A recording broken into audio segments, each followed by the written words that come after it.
City of Stevens Point Redevelopment Authority meeting, recorded July 8, 2025. Director will take the roll. Chairperson Schleiss. Here. Vice Chairperson Gardner is excused. Alderperson Kneebone. Here. Commissioner Cooper. Here. Commissioner Kiemeter. Here. Commissioner Laddick. Here. Commissioner Barrett. Here. We have a quorum.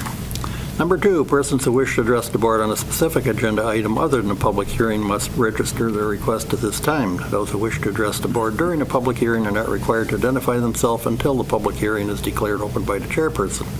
We do not have any public hearings. Has anybody registered to speak? No. All righty, moving right along. Number 1, approval of the minutes from the May 15, 2025 meeting of the Redevelopment Authority. Motion for approval for May 15th meeting minutes. We have a motion. Second. And a second by Gene. Discussion. All in favor, aye. Aye. Opposed? Motion carries. Number 2, easement request, 1124 Main Street, Opera House Development. Director. Yeah, happy to take this one. So a request came in from WPS for an easement agreement. The easement agreement is technically for 1124 Main Street, which is the Opera House. However, where they're looking to do the easement is on RDA-owned property. Historically, this has been something that the RDA has allowed easement requests for electrical items, et cetera, on their property, just because a lot of the downtown properties the buildings on them go right to the property line. So there's not a whole lot of room to do any extra unless they do it on the roof.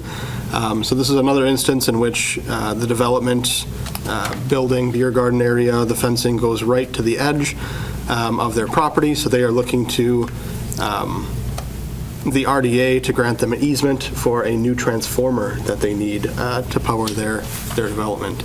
The new transformer will go right to the north of an existing electrical transformer. There is already an existing easement for the existing transformer. So this will be for a new one just to the north in kind of the same curb cut. So it's not interfering with any parking or any driving lanes or anything like that. It's out of the way and confined to where electrical facilities are already located. So they're just looking for approval from the RDA to move forward with the easement. Motion by Gene. I move that we approve the easement request for 1124 Main Street, the Opera House development. I'll second. Second by Dave. Discussion. Director, take the roll. Chairperson Schleiss. Aye. Alderperson Kneebone. Aye. Commissioner Cooper. Aye. Commissioner Kiemeter. Aye. Commissioner Laddick. Aye. Commissioner Barrett. Aye. Motion passes. Number 3, amendment to restrictive covenant, Shopko parking lot parcel. Chris, our director, who's... I can take a stab at it first, and you can add if you have details, Chris. Sounds great. All right, so we've had quite a lengthy process with the Shopko parking lot parcels. I guess as I was first getting on board, staff, Chris specifically, was working towards an EPA grant. The EPA grant was for the purpose of cleaning up a lot of the contamination on the Shopko sites. That would be for some of the development area for the current development that is being proposed. No official request has come forward for that, but just being discussed, as well as right-of-way. So through that process, it was determined that the ownership for all included parcels need to be the same. So staff worked with the RDA to have the RDA transfer over the Shopko parking lot parcel. So there's 2 separate parcels that involve Shopko, the building parcel and then the parking lot. City already owned the building parcel. Yep. So RDA transferred the parking lot parcel to the city for the purpose of applying for the grant. The intent was, if the city received the grant, that they would clean up the property, et cetera, proceed, and then the property would come back to the RDA so that they could be included in the development decisions and approval process.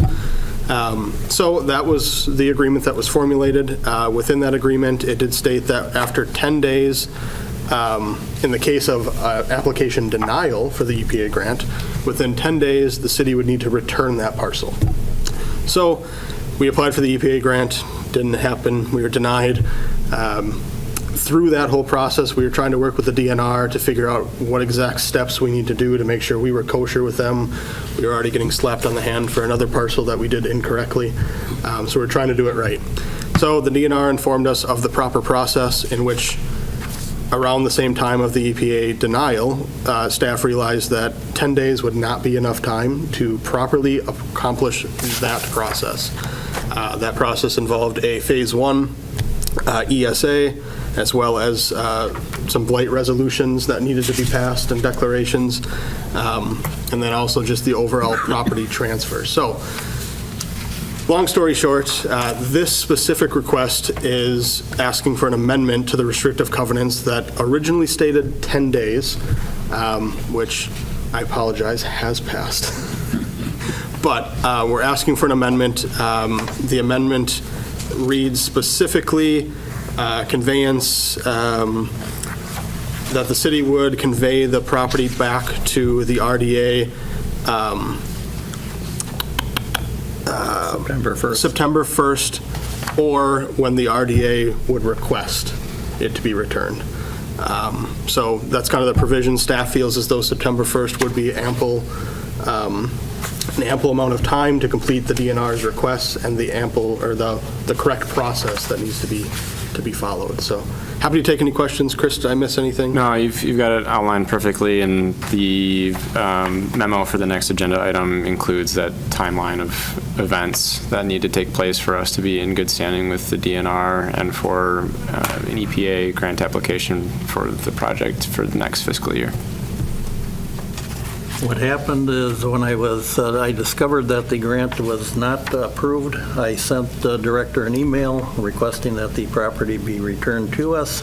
They contacted me and they said, gee, we need just a little bit more time. We're looking at August. He said, how about September 1st? I said that should be doable.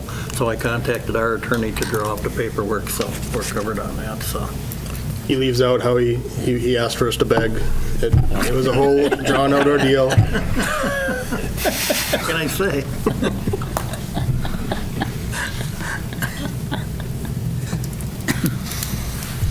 Any approvals? I would move approval of the amendment as presented. Okay. I'll second. And a second. I didn't even have to beg for that motion. Okay. Glad I didn't. Ask for that. Discussion. Director will take the roll. Chairperson Slice. Aye. Alderperson Kneebone. Aye. Commissioner Cooper. Aye. Commissioner Kemeter. Aye. Commissioner Laddick. Aye. Commissioner Barrett. Aye. Motion passes. Number 4, contract with Stantec Consulting Services, Inc. for a Phase 1 environmental assessment. Chris? So, as Director Kivela had outlined, returning the Shopko parcel needs to follow certain procedures in order for the Redevelopment Authority to be exempt from liability on the cleanup and the environmental contamination on the site. You all may recall back when the city, the Redevelopment Authority, all of the boards and commissions approved the Downtown Targeted Area Master Plan, a redevelopment concept for the entire Shopko site.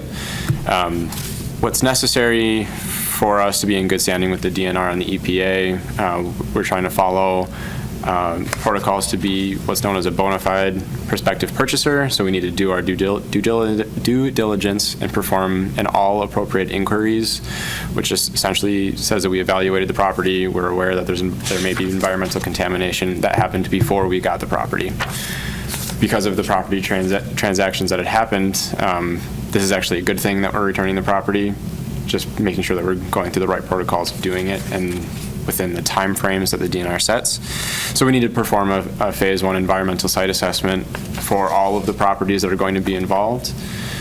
Because that redevelopment concept covers the entire Shopko parking lot, the former building parcel, and some of the future right-of-way, when just double checking that we're crossing all of our T's and dotting all of our I's, there are a few additional parcels that aren't involved in that redevelopment concept. So there's 2 small parcels along Church Street that actually cross over into the Shopko parking lot that are included in this proposal, in this contract with Stantec. So we need to have this done within 180 days of acquiring the property, or be acquiring the property much more quickly after that. And I listed in the memo that the contract would come back at somewhere between $6,500 and $7,500, and my initial recommendation was to approve of contracts of not to exceed $10,000. We did receive the contract from Stantec at a dollar amount of $7,000, so we do have a firm dollar amount from them back. So in that memo is, again, all of the steps that we expect to proceed with before property acquisition. So we have another meeting later this month to determine whether or not those properties should be considered blighted, and then to forward along the, I guess, offer to acquire that land to the Plan Commission again in August, and then to have Common Council later in August approve of the resolution dedicating or identifying that land as blighted, and then authorizing the transaction of the property. John? Yes. Are we still continuing to monitor the testing? Don't we have some Yep. sites that we're still monitoring those then? So twice a year, if we don't have any progress on a parcel, we're just notified to verify if any action has taken place on any contaminated parcels. So we continue to monitor and to notify the DNR what activity is taking place on various contaminated parcels like this one. Okay. Other questions? And I just want to clarify the parcels that we're working with again. So if you look on your map that's included as a part of the memo, I'm going to start on the right-hand side. So there are two parcels, two smaller squares in that black hashing that are actually a part of our current Church Street. Those are still parcels, though. They are not dedicated right-of-way. So because they are not dedicated right-of-way, they are parcels. We need to include them. The same goes with Strong's. Coming to the left, yep, you see, Shopko parking lot, Shopko building, pretty easy. But then you'll see on the far left is also currently Strong's Avenue. It kind of has that jut to the west and then back to the north towards North Side Yard. Since that is not dedicated right-of-way officially, and it is a parcel, it has to be included. So all in all, we're looking at transferring 5 parcels back to the RDA. So you gave us one. We are looking to give you back 5. That's a pretty good. Pretty good ROI, right? Wow. You might ask why there may have been, why that property should, be returned or come back. We've done environmental site assessments on all of these parcels before. Again, it comes down to who's hiring or performing that environmental site assessment, and then, again, it needs to be done 180 days prior to the acquisition. So there had been previous environmental studies done on the former mall. That was actually a part of the construction of Strong's Avenue around the former Shopko building. So it just needs to be reevaluated and restudied just to make sure that whatever environmental contamination that had been addressed is still the case, that it was taken care of properly. So when do these, like Strong's and Church, when do they get actual deeded over to right-of-ways The and other ones. part of the street? Again, Get this rolled Great into question. So I guess taking the timeline a step further, I think our rough sketch of our plan for developing this area would be to reapply for 2 different programs. Again, the EPA's Brownfield Cleanup Grant, because we do have a strong application and they've encouraged us to reapply, as well as the Ready for Use program from the Wisconsin DNR. That would be a forgivable loan program that either the city or the Redevelopment Authority could submit an application for. The right-of-way would be dedicated after environmental cleanup is complete. Other questions? Motions? I move that we approve the contract with Stantec Consulting Services for Phase 1 environmental assessment. Do we have a motion? Do we have a second? I'll second it. Okay, we have a motion and second. Any other discussion? Director will take the roll. Chairperson Schleiss. Aye. Alderperson Kneebone. Aye. Commissioner Cooper. Aye. Commissioner Kemeter. Aye. Commissioner Laddick. Aye. Commissioner Barrett. Aye. Motion carries. Number 5, updated listing contract with First Weber, 3rd Street and Portage. Director. Thank you. All right, so I guess as you are aware of, the RDA recently sold 1,700 Strongs as well as 217 2nd Street. We sold that both with the realtor from First Weber. We had one more property listed with them, and that is the property on 3rd and Portage, 1016 3rd Street. It's an approximate .37 acre parcel. It too has contamination. But that is the last parcel we have listed with them. So as we were going through the process and updating some of the other listing documents after those two properties had sold on 2nd Street and Strong's, the listing agent asked if we want to retake a look at the listing contract, update some of the information. Although minuscule, there were some of Ryan Karnowski's, the past director's, name and information on it. So just as things were getting updated, felt as though it would be appropriate to just bring it back to you guys, let you guys know that this is still listed, make sure that we still want to have it listed with a realtor.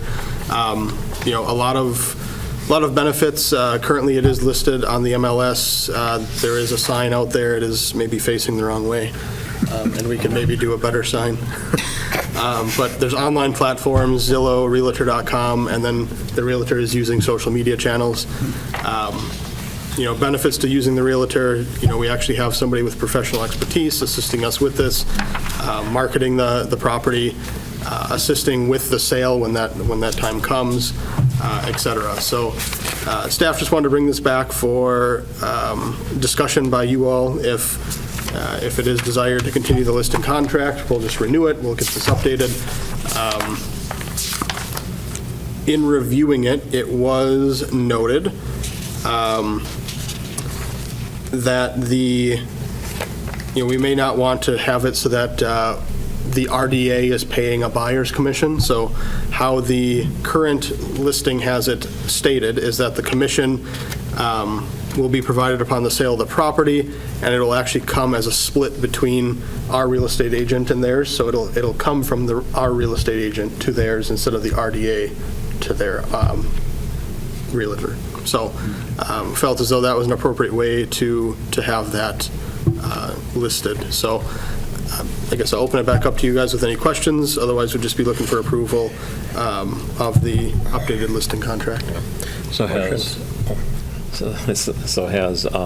First Weber had any interest in the site? They have had interest in the site. The city has had a few interested parties in the site, but nothing has come to fruition.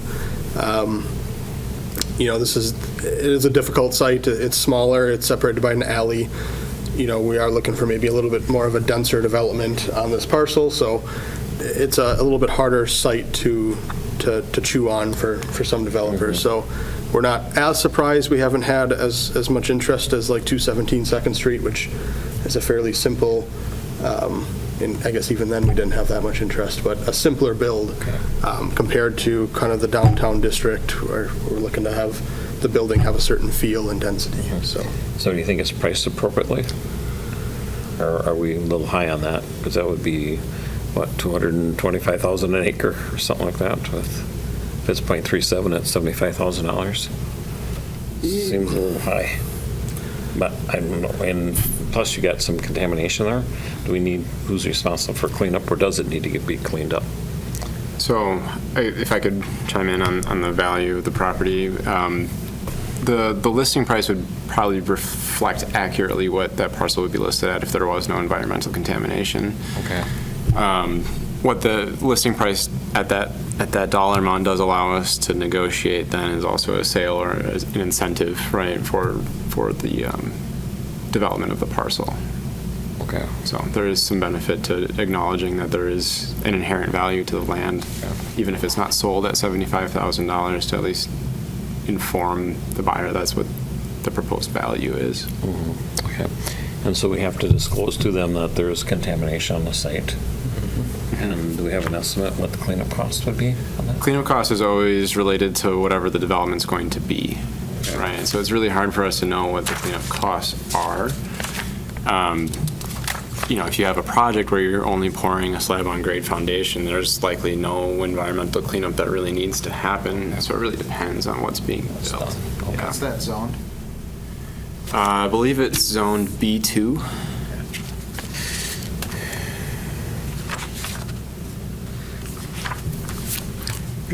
Are there parking requirements with the lot? I believe in this case it's exempt from a parking minimum.